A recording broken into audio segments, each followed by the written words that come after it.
ভারতের পত্রিকা দি economic Times 11 September তাকে হিজবুত তাহরীর সদস্য হিসেবে অভিহিত করা হয়েছিল কোনো ধরনের তথ্য প্রমাণ ছাড়াই।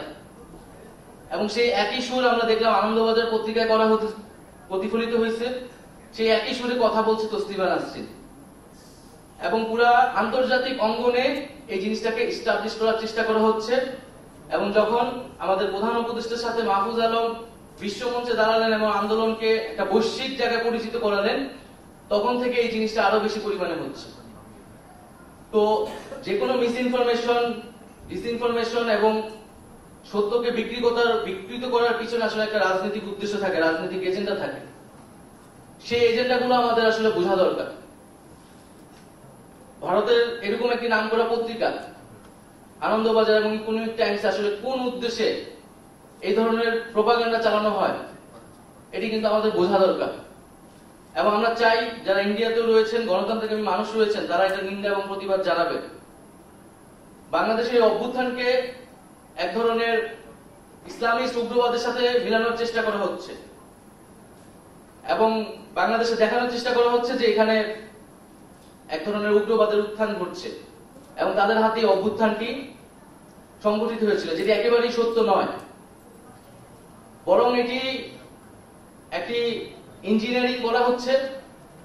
কারণ আমরা জানি বাংলাদেশে ইসলামিস্ট উগ্রবাদ তৈরি হলে ভারতের যারা উগ্রবাদী রয়েছে তাদের জন্য এটা সহায়তা হয়। ফলে আমাদের উচিত পুরো দক্ষিণ এশিয়াতে আমরা যদি একটি গণতান্ত্রিক একটি সম্পর্ক করতে চাই, গণতান্ত্রিক একটি দক্ষিণ এশিয়া তৈরি করতে চাই, আমাদেরকে অবশ্যই এ ধরনের প্রোপাগান্ডার বিরুদ্ধে, মিস ইনফরমেশনের বিরুদ্ধে, এই ধরনের ন্যারেটিভের বিরুদ্ধে আসলে কথা বলতে হবে, দাঁড়াতে হবে। আমরা আমাদের অভ্যুত্থানের এই যে এত প্রোপাগান্ডা হচ্ছে, কিন্তু আমরা কাউকে দেখছি না আমাদের পক্ষে আসলে খুবই স্ট্রংলি লেখার জন্য, সেটা দেশেও না বিদেশেও না। এবং এই অভ্যুত্থানটিতে আসলে কারো সহযোগিতায় হয়নি।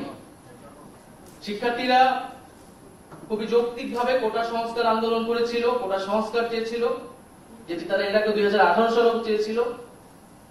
সরকার এবং তাদের যে বাহিনী, তারা দমন করে মানুষকে রাস্তায় নামতে বাধ্য করেছে।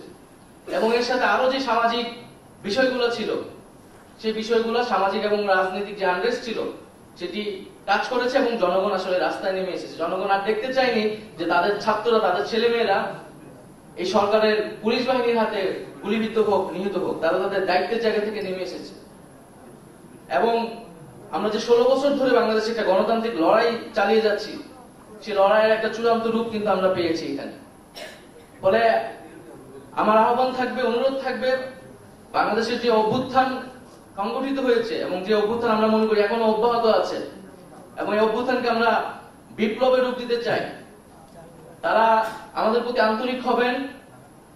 বাংলাদেশ একটি নতুন বাংলাদেশের দিকে যাচ্ছে, সেই বাংলাদেশকে কিন্তু আমাদের বুঝতে হবে। আমরা যদি এখনো পুরনো ছাঁচে বাংলাদেশকে দেখার চেষ্টা করি, বোঝার চেষ্টা করি, তাহলে কিন্তু বাংলাদেশে আসলে কখনোই ব্যাখ্যা করা যাবে না। এবং পুরো যে আন্তর্জাতিক ভাবে বাংলাদেশকে নিয়ে যে ডিসইনফরমেশন হচ্ছে, মিস ইনফরমেশন হচ্ছে, সেটার বিরুদ্ধে সবাই কথা বলবেন। বাংলাদেশের ছাত্র জনগণের অভ্যুত্থানকে আপনারা সঠিকভাবে সকলের সামনে তুলে ধরবেন। এবং আমরা একই সাথে চাই যে এই ধরনের প্রোপাগান্ডা, এই ধরনের মিথ্যা স্টেটমেন্ট, এগুলো দিয়ে পরিকল্পিতভাবে একটা রাজনৈতিক উদ্দেশ্য হাসিলের চেষ্টা থাকে সব দেশে। আমরা যাতে সম্মিলিতভাবে এই যে সকল প্রচেষ্টাগুলোকে ব্যর্থ করতে পারি এবং আমাদের যে গণতন্ত্রের জন্য যে লড়াই, মানুষের অধিকার, সামাজিক ন্যায় বিচার এবং মর্যাদার জন্য যে আমরা পুরো পৃথিবীব্যাপী ছাত্ররা, তরুণরা এবং জনগণ লড়াই করতেছে, সেই লড়াইয়ের পথে এগোতে পারি। সবাইকে ধন্যবাদ। আসসালামু আলাইকুম।